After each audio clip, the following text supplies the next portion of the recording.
Peace be upon those who follow true guidance. Muslim Mads here, your Muslim buddy. In this video we will going to talk 10 sunnah you should do during Ramadan that will give you countless rewards. Sound interesting, right? So watch this video until the end, my dear brothers and sisters. But before that, please don't forget to like, comment, and have a share of this good deeds by sharing this video to your friends and family, and subscribe now to this channel. Thank you. And happy Ramadan. Almost all of us struggle to find time in our schedules for maximum Ramadan worship. Being preoccupied with work and family can leave a person feeling let down for not making enough time to grow spiritually. We may feel as if we are not taking advantage of this blessed month because we are overburdened with our daily activities.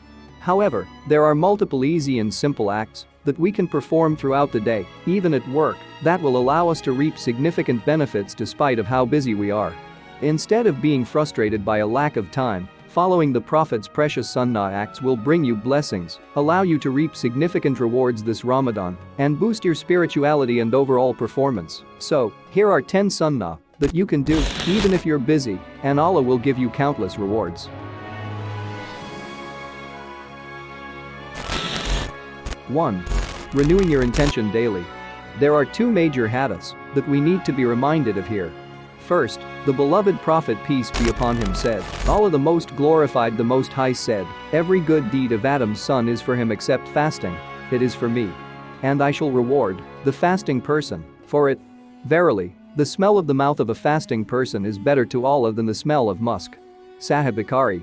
Also, the Prophet, peace be upon him, says, he who observes fasting during the month of Ramadan with faith, while seeking its reward from Allah, will have his past sins forgiven. Al-Bukhari and Muslim. So, by considering the first hadith, keep in mind that your long hours of fasting are spent in worship for the sake of Allah. So be thankful that He enabled you to witness this month and perform this major act of worship for His sake. Those long fasting hours are hours of devotion, gratitude, and spirituality. If you are occupied at work or caring for your family during those hours, this actually brings you even more rewards if you remain steadfast for the sake of Allah. So, on a daily basis, renew your intentions. Remember that fasting is an act that can cleanse you of your past sins while also bringing you special major rewards from Allah. Take your fasting very seriously. Furthermore, the state of mindfulness of the intentions behind actions is the essence of taqwa, God consciousness, that we are supposed to have during Ramadan. Taqwa is one of the most important qualities that Allah wants us to have, and taking steps to increase taqwa during Ramadan will be a great step towards your overall development as a human being. So make your intentions sincere and beautiful, as the Prophet, peace be upon him, says, verily actions are by intentions, and for every person is what he intended. Sahih Al-Bukhari. 2. Making supplications or dua for others. The Prophet, peace be upon him, said, when a Muslim supplicates for his absent brother, the angels say, Ameen, and may you receive the like. Abu Dawud. Those with busy schedules may find it difficult to spend time with friends and family. So, whenever you think of someone you care about, or even someone with whom you disagree, make dua, supplication, for them. Be generous in your requests, because the angels will do the same for you. Making dua for loved ones is a simple, yet significant gift we can give them. And making dua for people with whom we disagree softens our hearts and melts any ill feelings we have.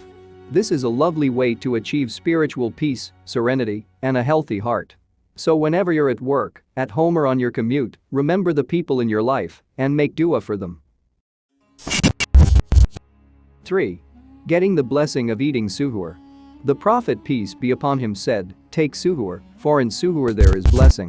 And Nasai.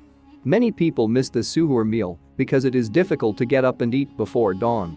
However, this time and this meal have numerous advantages. You can make dua, pray a few units of prayer, and or make istighfar if you wake up during this blessed time. This is an ideal time for worship, and you are not in a hurry. This blessed time can provide you with energy, spiritual nourishment, and peace ahead of your busy, hectic working day. Furthermore, when you intend to eat the suhoor meal, you are actually acting in obedience to Allah and His Messenger, because you are following the sunnah of the Prophet, peace be upon him. Not only that, but it provides you with energy throughout the day, allowing you to maximize your productivity and focus. You can also opt for dates because it is also Sunnah and has many nutritional benefits. Narrated Abu Hurairah. The Prophet peace be upon him is saying, how good is the believer's meal of dates shortly before dawn. Sunan Abi Dawud. 4. Feeding people. One of the highly rewarded and most recommended acts by the Prophet peace be upon him is feeding people. The verses and hadiths that encourage feeding people are plenty.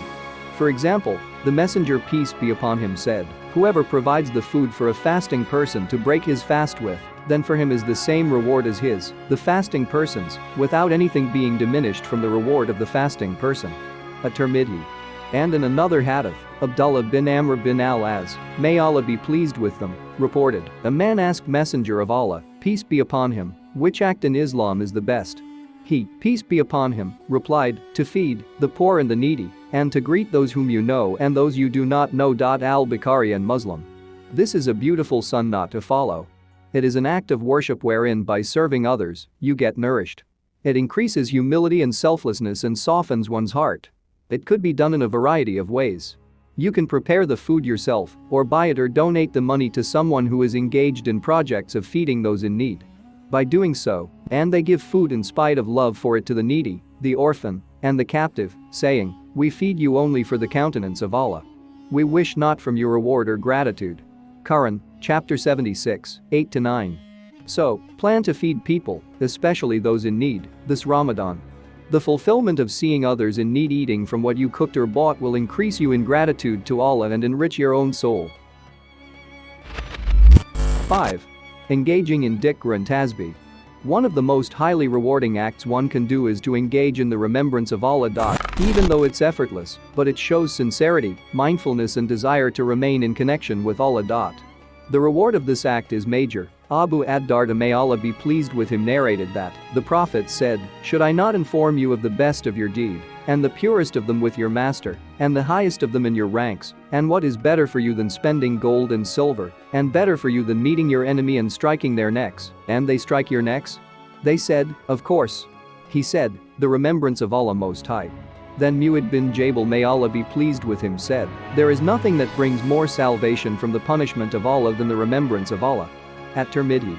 So, while working or commuting, you can easily make dhikr, and remember that even though in normal days the reward of this act is big, it is even bigger in Ramadan. Az-Zari said, a tasbihah in Ramadan is better than 1,000 tasbihah in other than it. At-Tirmidhi. 6. Setting a realistic Quran memorization target. Ramadan is the month of the Quran. It is the month when the Quran was sent down. Not progressing with our Quran relationship during this month might leave us feeling at loss by the end of the month. So, plan realistically, but remember Allah's generosity and help. Don't overwhelm yourself, but also don't give up entirely. Set a realistic target for reading as well as memorizing something of the Quran this Ramadan. It could be a few verses, only that you memorize, understand, and apply. It could be a page or a surah. Seek Allah's help and add something to your heart from the book of Allah this month. This will make you feel more accomplished by the end of the month. The Prophet and his companions used to engage with Quran like no other time during this month. So, make this month's relationship with the Quran special too. 7. Treating parents beautifully. Regardless of where you're at in your relationship with your parents, try to make it better this month. If you are in disagreement with them for any reason, try your best to reconnect with them. If you are already connected, try to beautify and perfect your treatment and manners.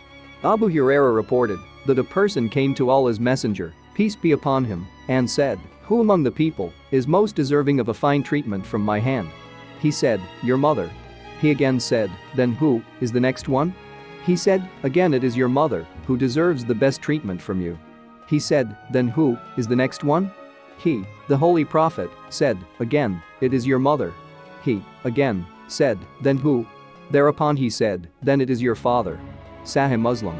Being dutiful to parents is a major act of excellence instructed by Allah and His Messenger, peace be upon him, and it is majorly rewarded as well. The Messenger of Allah, peace be upon him, said, a parent is the best of the gates of Jannah. So if you wish, take advantage of that gate, or lose it. At-Tirmidhi and Ibn Majah. So, again, regardless of where we're at, we can try to do a bit more this month. Maybe by visiting, calling, gifting, helping, etc. There are plenty of ways. Seek Allah's help for direction and inspiration, and do as much as you can. 8. Praying the night prayer. Standing up to pray at night, for the sake of Allah, while sacrificing your comfort and/or sleep, is an act of devotion and major spiritual fulfillment. Abu Hurairah narrated that the Messenger of Allah, peace be upon him, said, "Whoever prays during the night in Ramadan out of sincere faith and seeking its reward from Allah will have all of his previous sins forgiven." Agreed upon. If you are able to join a congregational night prayer in the masjid, do that. If for some reason you are incapable of doing that, then you still don't have to waste the opportunity. Pray wherever you are or at home. The night prayer could be done anytime after the Isha prayer.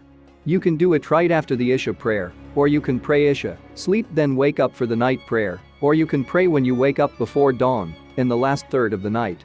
All of this counts as night prayer. So, there is plenty of time.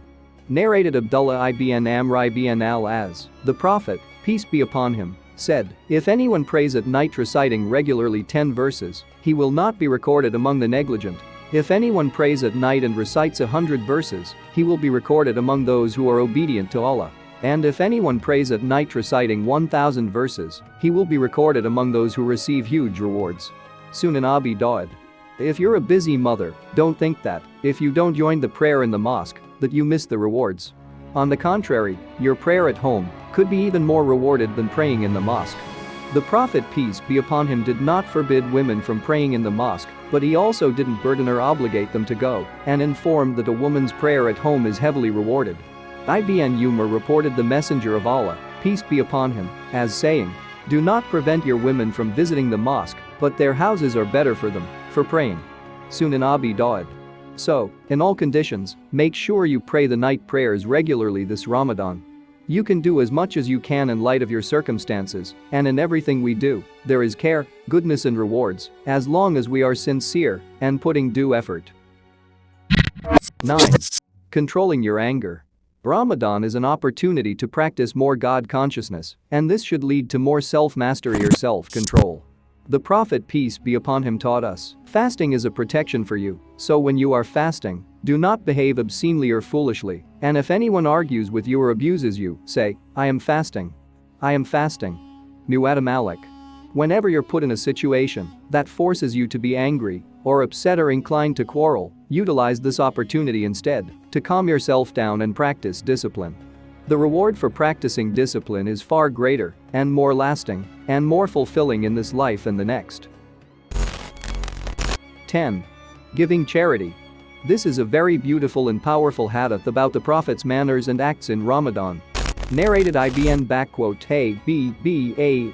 the Prophet, peace be upon him, was the most generous of all the people, and he used to become more generous in Ramadan when Gabriel met him. Gabriel used to meet him every night during Ramadan to revise the Quran with him. Allah's Messenger, peace be upon him, then used to be more generous than the fast wind. Sahih Al-Bukhari. So, seek every opportunity to increase in charity in Ramadan. There are plenty of online and offline opportunities. That's all for this video. Thanks for watching. Please do share this video and subscribe now to this channel. Peace be upon those who follow true guidance.